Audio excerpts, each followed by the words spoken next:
Assalamualaikum warahmatullahi wabarakatuh. Perkenalkan, nama saya Rahmat Ramadhani, NPM 2121020090. Di sini saya akan melakukan tugas 7, yaitu dari mata kuliah Filsafat Hukum Islam, yakni yang berjudul tentang sumber hukum Islam.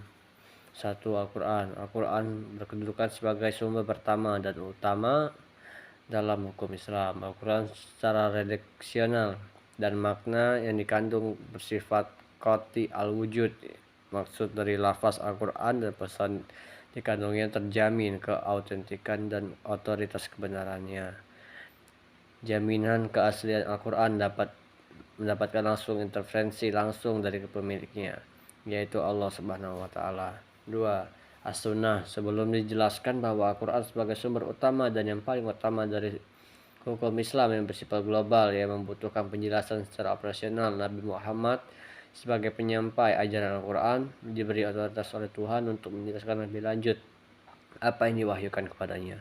Dengan demikian, Al-Sunnah baik perkataan, perbuatan maupun dalam bentuk takrir kedudukannya sumber kedua setelah Al-Quran.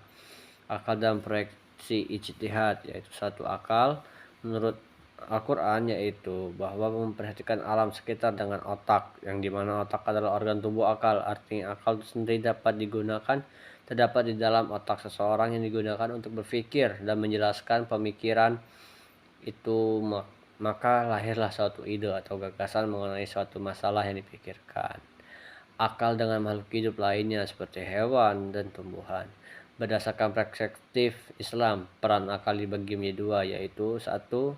Memahami nilai-nilai ajaran agama apabila doktrin yang kurang jelas. 2. Akal bertugas memilih dan menyeleksi doktrin agama. Terkadang ada doktrin agama yang temporer dan doktrin agama yang selalu kontemporer. 2. Proyeksi ijtihad. Menurut bahasa berarti usaha yang keras dan bersungguh-sungguh, sedangkan pengertian dari segi istilah ijtihad adalah berusaha menetapkan hukum. Dalam menetapkan, ada hukumnya dalam Al-Quran dan hadis yang dilakukan dengan cara cermat, yang pikiran yang murni, serta berpedoman pada aturan penetapan hukum yang benar.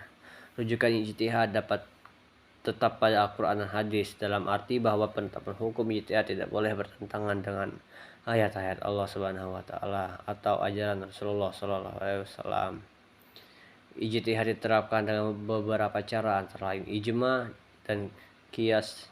Ijma adalah kesepakatan para mujtahid pada suatu masa setelah Rasulullah wafat terhadap suatu masalah, sedangkan qiyas menetapkan hukum dengan cara menghubungkan suatu perkara yang sudah ada ketetapan hukumnya terhadap masalah lain.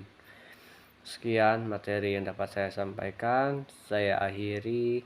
Wassalamualaikum warahmatullahi wabarakatuh.